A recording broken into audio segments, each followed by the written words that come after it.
This man is on a mission to save his historic Hawaiian beach home. Will this house survive being chopped into 8 pieces? Might not go back together at all. Exploding equipment? I thought a gun went off or something. And a treacherous road race in the dark? Go. Flat those 4 tires. This Hawaiian house chop will be nothing short of one massive move.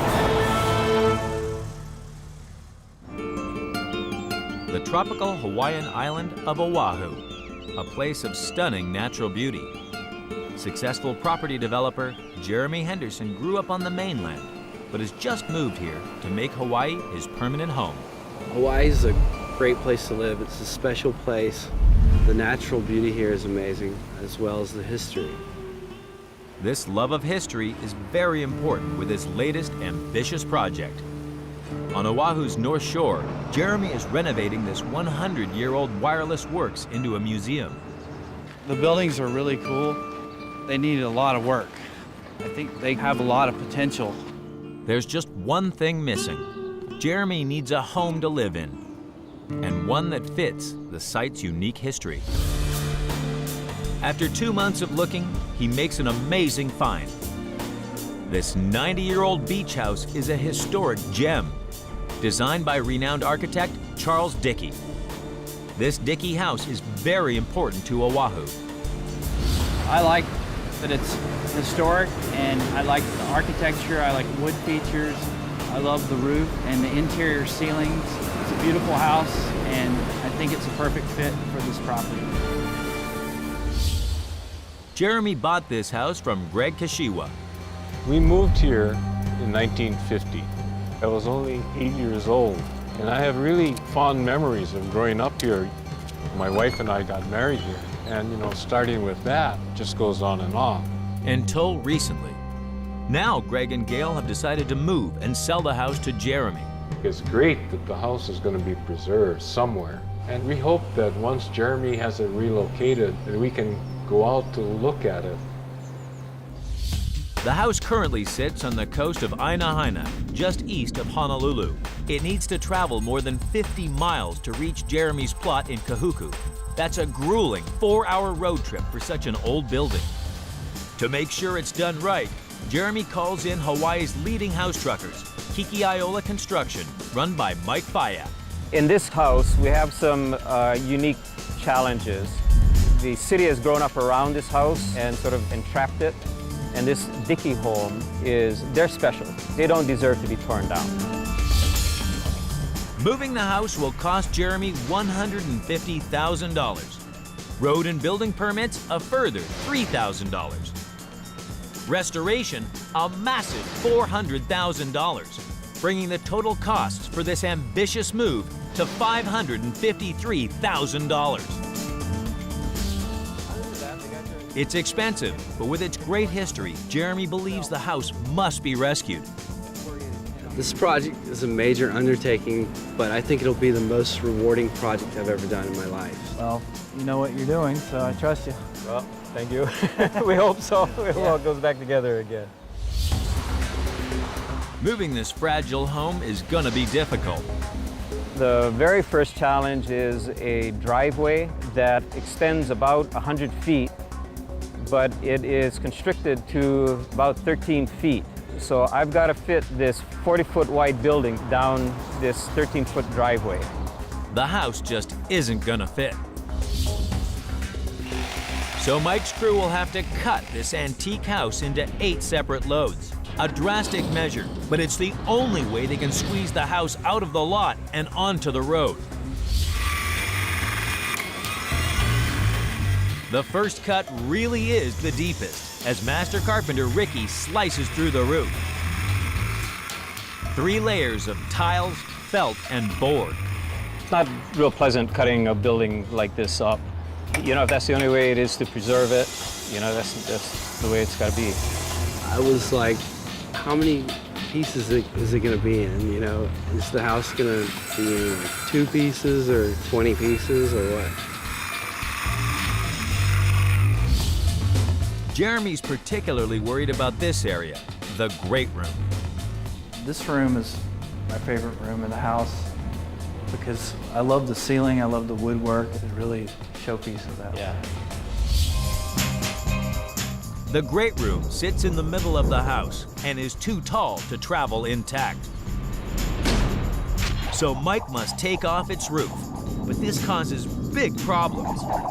Without it, the fragile walls have no support. So the team must install 2 temporary support walls to shore up the room. Only when the walls are secure can they then take the roof off and make final cuts to the house. It would be disastrous if the roof collapsed. It's the most important feature of the house. We got most of the shoring walls done. It should support these walls from KVD. It's going to look a little bit worse before it gets better, but it'll be down the road in a couple weeks. Coming up, We're getting ready to roll. will the huge house squeeze out of the driveway I thought a gun went off or something. and survive a road trip in the dark? Slowly, slowly.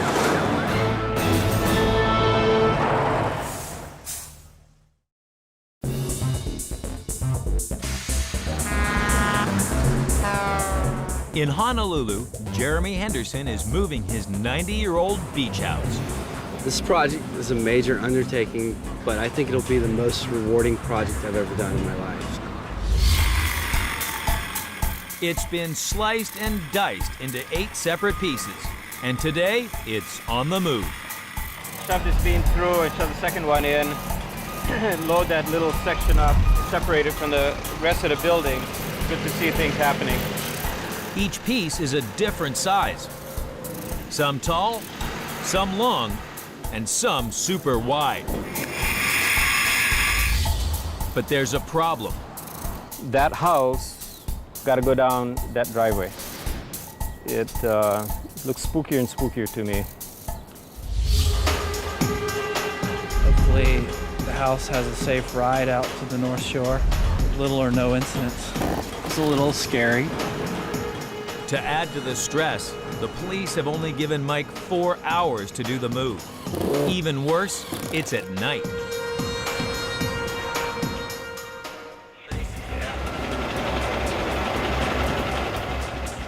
Working in the dark causes extra problems. Visibility, all that kind of stuff is going to come into play that, isn't that fun to deal with. And it just got a whole lot worse. The low-running trailers catch on the bumpy tarmac. They're stuck.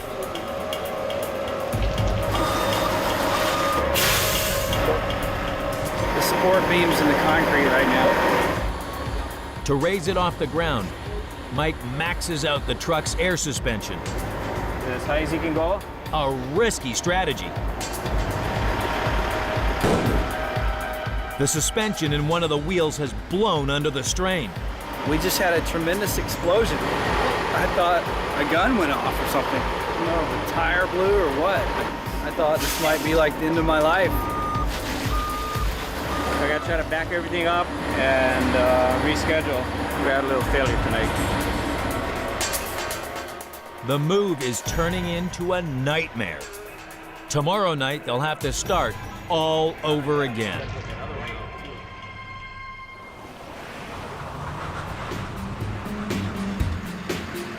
Move night 2, 12 a.m. The beams run low, but miss the ground. So far, so good. We got to go straight some more.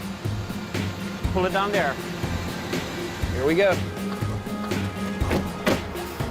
The first 4 pieces of the house, including the bathroom and master bedroom, finally make it out of the drive. Let's go. These parts are particularly tall, which causes big problems for Mike's team. There are 4 low bridges along the highway, and its surface is uneven.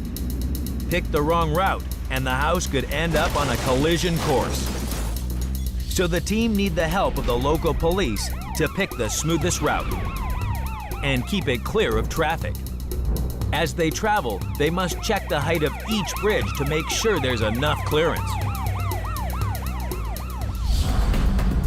We measured our load, we're at about 14 feet, so we should be all right. I think this next one coming up is 15 feet 4. Don't bother slowing on this one. I hope this one is a little bit higher. That was close. I barely made that one. A particularly low bridge forces Mike to slow right down. If the roof is too high to pass under here, they may have to turn back and find another route. Okay, this is the lowest one. Keep on going, Rich. They made it by a whisker.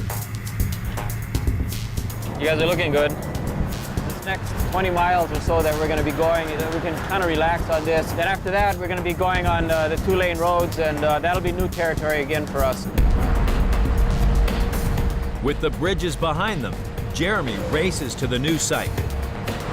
And we're gonna go up ahead to get ready for when they arrive.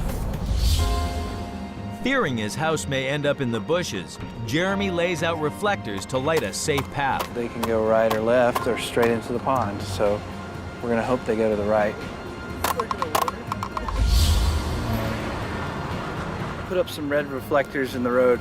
Follow the reflectors on the right-hand side when you hit the fork. The reflectors do the trick, and the first 4 pieces of the house arrive safely. Congratulations, they're yours now. I love it when they get here. But the holdups have cost the crew precious time, so they must work through a 3rd night tomorrow. Coming up, Okay, coming up again.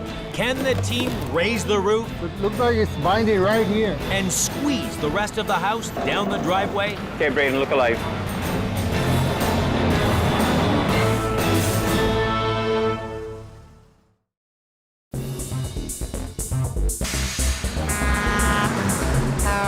In Honolulu, it's taken 2 nights for Mike's team to move just half of Jeremy's beautiful beach house. It's something that I really care about. Like, I want everybody to take care in moving and putting back together. Now the team faced their toughest test yet. Cut the roof off the precious great room so they can move it tonight.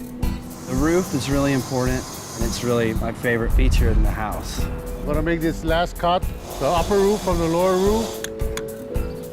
Hook it up to the crane and hopefully it'll come right off. This is it. Now this is the moment of truth. Okay, coming up again. Just as the crane takes the strain, the roof snags. It's not completely severed from the walls. It looks like it's binding right here. If they carry on lifting, the roof could rip in half. There's a whole lot of hidden nails and can't really tell what we're dealing with. Can somebody pry it from underneath, Chauncey?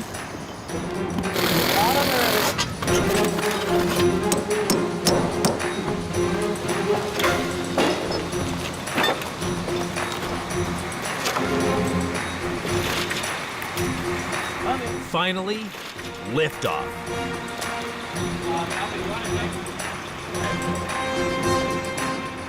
He gave us a little bit of hard time. We kept at it, worked hard on it, pushed here, shoved there. The house stayed in one piece, so I call it a good day. I'm glad to see the roof lifted off in one piece. It looks all good. But Mike's crew can't relax yet. Removing the roof is only half the problem. The roof is over 18 feet wide, the widest piece of the house. But this driveway is only 13 feet wide.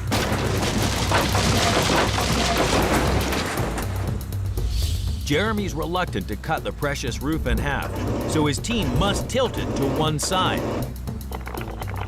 making it slim enough to squeeze down the driveway to the road. To stop the roof toppling over, the crew weld it to the trailer. Having worked all day, the team now face a third night on the road. 11:30 p.m. Mike's team inched the roof out of the driveway onto the road. It's a big piece of the house. It's a really important part of the house. Done a pretty good move with the roof tonight. It should go real quick. This is the way it's supposed to work.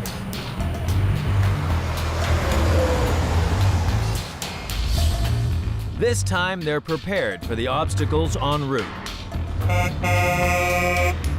Nice work. Yeah, we got it. Great. Yeah. Went very smoothly. And deliver the roof by 2 a.m. Yeah, they're getting easier and easier, you know.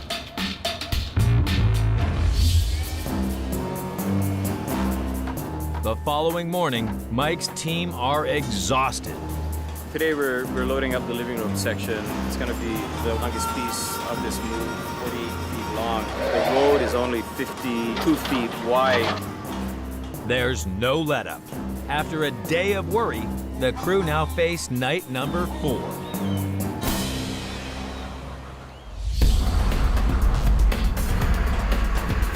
We're just getting this long section out of the driveway.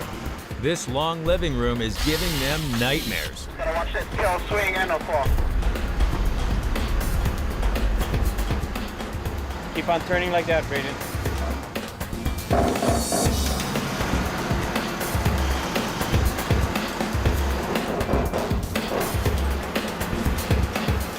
We're all the way across Kalanianaole, the highway, and we can't turn anymore because this tail of this beam is sticking out. So we're just cutting it off. It's taken them an hour to move just 50 feet. Okay, Braden, look alive. And there's 50 miles of twists and turns still to go. Coming up, can the crew avoid a collision at the last bridge Slowly, slow down a little bit. and get this beach house home? We didn't have a plan C.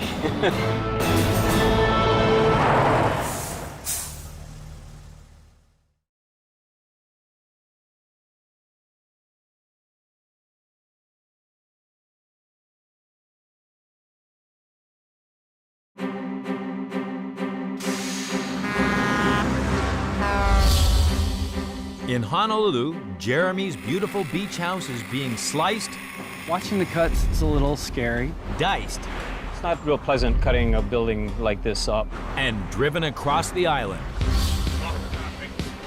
1:30 a.m., move night 4. Mike's team raced the biggest section, the living room, along the highway. They had better have their measurements right. We have a low overpass and it's coming up. Yeah, it might even touch. Okay, Alvin, go real slow. Slowly, slow down a little bit. Slowly, slowly.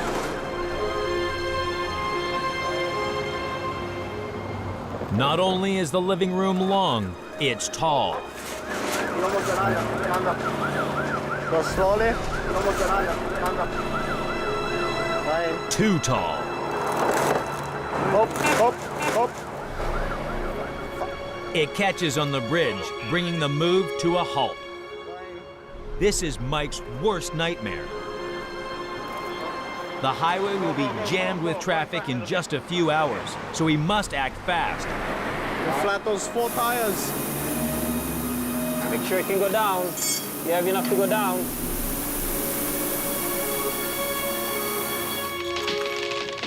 Come forward, right to here, right to here. Okay. Get that cross curve. The quick fix gives them a few valuable inches. Did the trick. They just scraped through. We had one chance, and if that didn't work, we would have really been in deep kimchi. We didn't have a plan C. The lounge pulls in at 4 a.m. And it's not long before it's joined by the final 2 pieces of the house. The house is all here. It's been a long, tough road over the last couple of months just to get to this point. It's finally here, and I'm glad that it's going to all come together, and I'm excited, but I'm ready to go to bed. It's been a grueling journey for Mike and his team, but now they can relax. Yeah, that first sip is really the best one, man. But then the next one's pretty good too.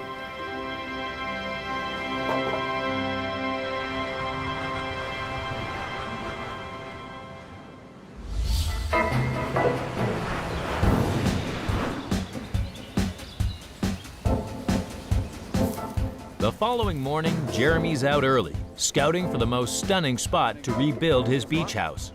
We got 39 feet. We'll say 40. Say 40. He wants to make sure the house is in the perfect position. How's the view look up there? It's great. There's many months of work to be done before Jeremy can move in. Mike's team have to carefully line up and rejoin each segment. Cover the cuts with board and plaster. Reconnect all the wiring and pipework. And seal the joins outside, restoring this architectural gem to its former glory. Hopefully by the summer, it will be finished. It will go back together. It's just going to take a little time, and I can take the history and the story and add to the project that I'm doing. Also have a great house. It's been on the ocean since it was built, and it's going to be back facing the ocean. Thanks to Mike and his crew, this historic house has been rescued, and Jeremy finally has a beautiful beach home.